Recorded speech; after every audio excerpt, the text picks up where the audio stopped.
Do you often feel like whatever you choose, you can never do it right?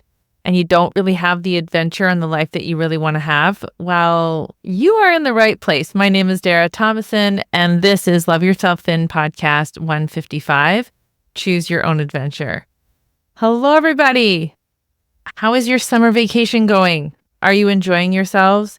But we're definitely starting to make plans for summer adventures. If you have followed me long enough, you know we have the summer bucket list, and the women in my program right now in July, they are working towards their summer learning. So if you want to have a part of that, you can definitely join us as we create the summer that we want to create. Just want to encourage you, if that sounds fun, to become your own best friend, then that is what's going on inside my membership in July and August. Well, let's dive into this episode. But of course, before we do, I want to share a win from one of my clients and the effects that it's having on their family members. This member, she is a grandma. And one of the things that she does as a grandma is she takes her grandkids, once they turn 8, on a weekend away in a historical town called Williamsburg. Last year, she took one of her granddaughters, and she was very interested in all the historical aspects of the place. She was interested in learning, going on the tours, and just with a lot of interest, what was going on. This weekend, she and her husband took a second granddaughter who, it was an incredibly different experience. She was much more interested in the horse and his baby rather than all of the goodies that you can find there. And the big win was she was able to rewrite the manual she had decided was the criteria for a good trip. And she said to her husband, I think I need to rewrite my manual for what I expect from this trip. And her husband gently said, yeah, I think you're right.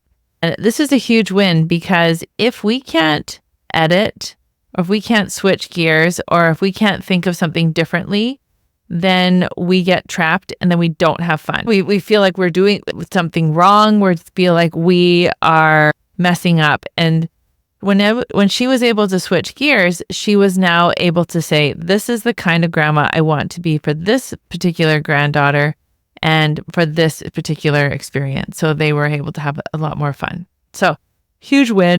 Everyone wins when you can do that. So the ripple effects of this work are huge. And this granddaughter will always look back and remember how much her grandparents loved her and how they cared so much about what she wanted to do. As we think about choosing your own adventure in your life, I want you to reflect on, first of all, answer the question, are you living the life that you dreamed of as a kid? Now, I think it's fairly safe to say that as a kid, you thought, I want to, graduate from high school, maybe go, get a career of some sort, get married and have children.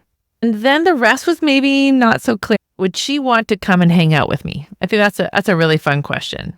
And quite often I imagine my younger version of me coming into my quilting studio and I'm saying, hey, what do you want to play with today? What do you want to do? What do you want to learn how to do? Or what colors do you like? It's really fun for me to imagine that, create a really creative and beautiful space that she can feel comfortable in. And however you answer that, I just want you to answer it with love and curiosity, because I think our parents did the best they could with what they had. We also are doing the best with what we have. And it's really nice to give ourselves that benefit of the doubt. However, if we are not living the life that we want, this is where I come in. This is what I do really well, is I help you to figure this out. The next question I have for you are, what are the main reasons you are not living the life you want? If you have a lot of, well, if my husband was like this, or if my kids didn't need me so much, or if my kids didn't live so close, or if my kids didn't live so far, or if the government if we didn't have the current government, or if the economy, if there are a lot of reasons outside of you for the reason you're not happy, I'm really curious about that. And I would call you on that, because those are all just circumstances.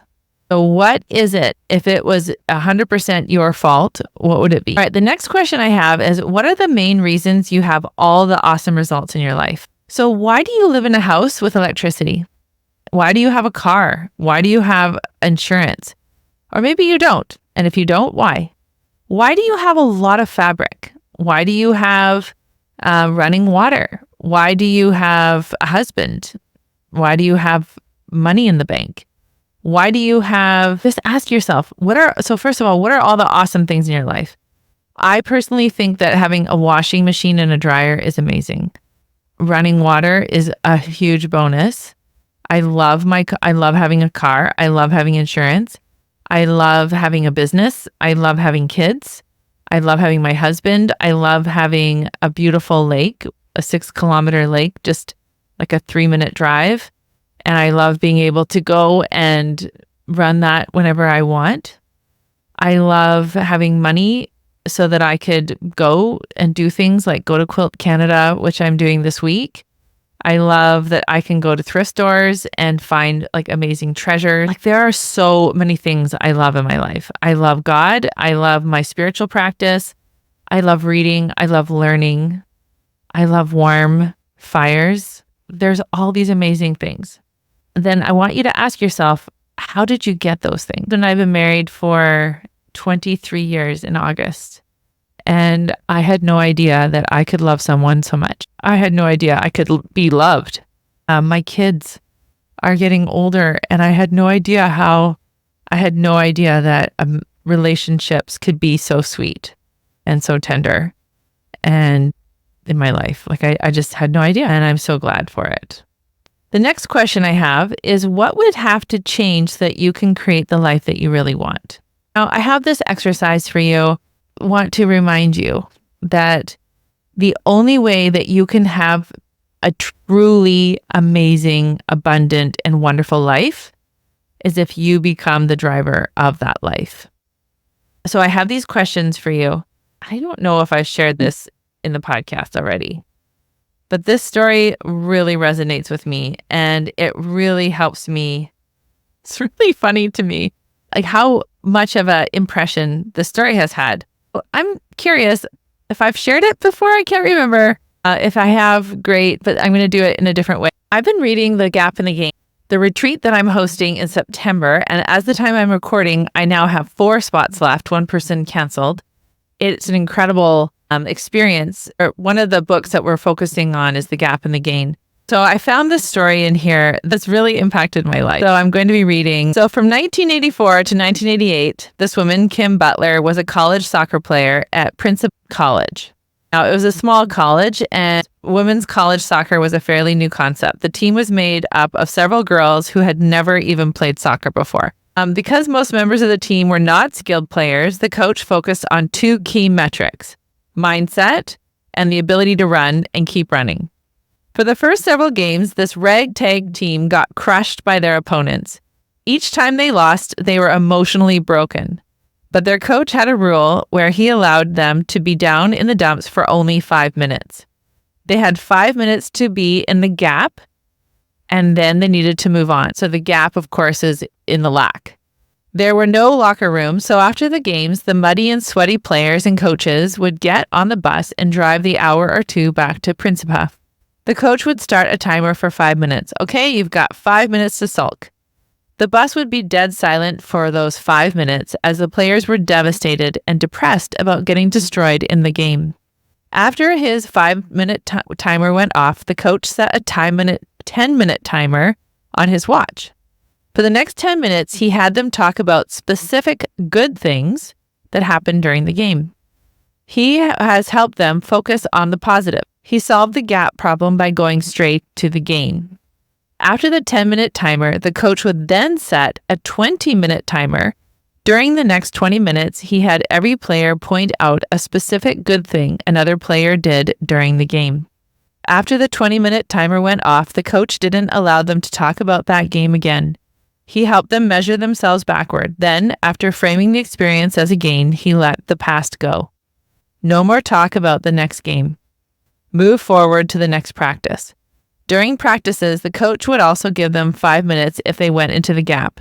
If one of the players was feeling down or got hurt or was in a funk, he'd send them away, give them 5 minutes, and then let them come back when there was evidence that the gap was gone. By training these soccer players to stay in the game and by focusing on the highest leverage metrics they could control, mindset and endurance, the team started winning. In fact, during the first half of the year, they lost all of their games. During the second half of the year, they won all of their games, and they ended up winning the NCAA Division II championships that year. They literally won the championship with a very simple strategy. They gave themselves 5 minutes in the gap, and they shifted immediately to the game. So I love calling this the 5-10-20 principle. So 5 minutes in the gap, or 5 minutes complaining, 10 minutes celebrating, and then 20 minutes being very specific. So when we think about choosing our own adventure and we think about creating the life we want to live, it does seem a little bit daunting, and it does feel like altruistic or unrealistic. So what I thought would be really helpful for you is to look at these 6 activities that I want you to do. I just cannot emphasize enough how powerful your brain is. Your brain is your best investment. Your brain is your best asset. Because if our house is burned, heaven forbid, or a car, or we lose a job, or whatever that is, if we have our brain, we can rebuild anything. We truly can.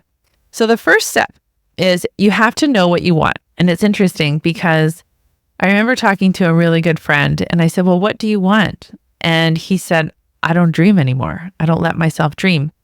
It was really sad to watch as this person who I cared about so much just said it was just too painful to dream and not to have the risk of not having those dreams.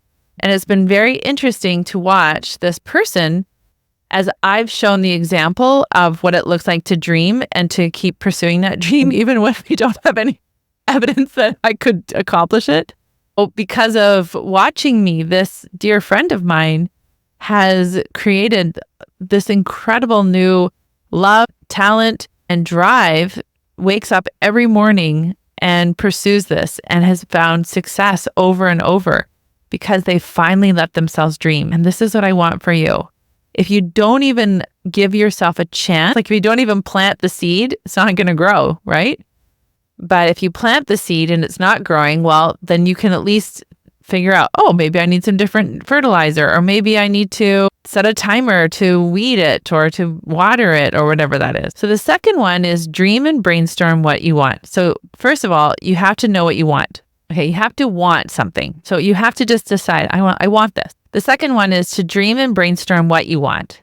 So open your higher brain and look for all of the ideas and desires. What sounds fun to you? What sounds interesting? What sounds crazy? What sounds completely outlandish? What sounds so wild that someone like you could do something like that? So much of my story, I will never forget when I said out loud, I wanted to be an international quilting instructor. I thought that is the craziest thing ever. I have 5 kids. I lived in the central Alberta. It was just so crazy to me. But let yourself. Desire is like a flashlight that helps guide you along. Right. The third one is write them down, even if it sounds so ridiculous. In May 2019, I did this exercise with Kim Clausen. Every day we wrote down the things that we wanted, but we wrote them as if they already had happened. And do you know how many of those things have happened now? And I remember writing them down and I felt like the biggest ridiculous person ever because I was like, there's no way. But I wrote it as if it already happened. And so many of those have happened. If you want some research on that, Dr. Joe Dispenza, there's lots of neuroscience research about the writing as if it already happened. That's like future podcasts. I've touched on it before. All right. So now this is really interesting. Feel it in your body. What would it feel like to have what you want? Imagine it already happened. So I just have been, for the last 2 weeks, this is week 3, I have been going for a run, walk, jog. I kind of decide what I want to do. And I've been waking up at 6 a.m, which is not like me, but I'm changing. And I've been reading this book. Well, I should say I've been listening to this book by Dr. Benjamin Hardy. Oh, The Science of Intentional Transformation by Benjamin Hardy. It is amazing. I love it so much. In that book, he talks about the power of going to your future self, and the future self then talking to you and telling you, like giving you that wisdom. But one of the things he talked about in this book was the importance of feeling like it already has happened. And when you feel like it's already happened, there's like a level of gratitude in your body. It allows your body to believe that it's possible, that change is possible. But I do want to just kind of fill you in on one of the strategies of creating permanent change, being able to change yourself no matter how old you are, how many times you failed, but using different strategies and techniques is going to be really, really helpful. Now, number 5, watch out for the villain who doesn't want this for you. Make a plan for what to do when he or she comes lurking. You know, the villain is like that nasty voice in your head. It's the voice that says, you can't do this. You failed too many times. Who do you think you are?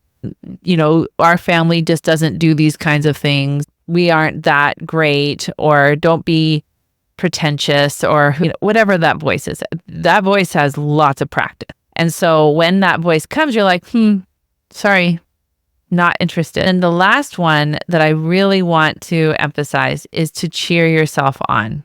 So your life is going to keep on going. So and this is something he talks about in the book. It's like you have this, yes, your life is going to keep on going, but who are you going to let steer the ship? Are you going to let the nasty voice steer, or are you going to be the one in charge?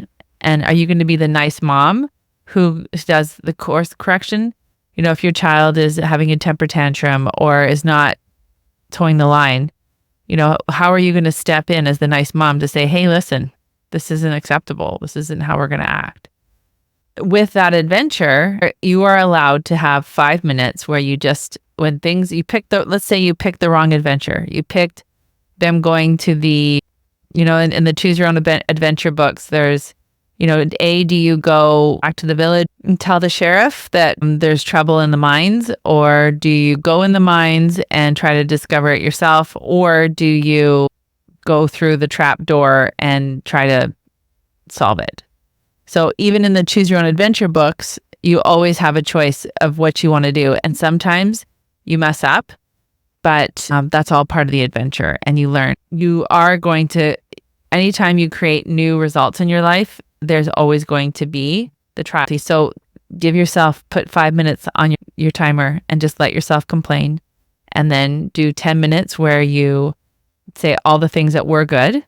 And then 20 minutes, and you can do this 2, 5, and 10. You can just decide how long you want to do this. And then I want you to be very specific about what did you specifically, these tools are for your mind.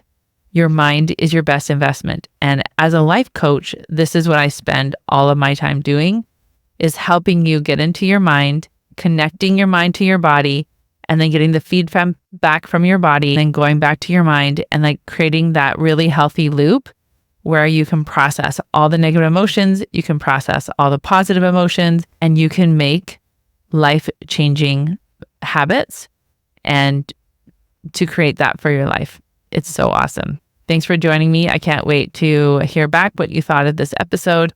And for sure, keep rating this podcast. You can follow me on Instagram and I can give you all the help. Right, take care, everyone. Bye.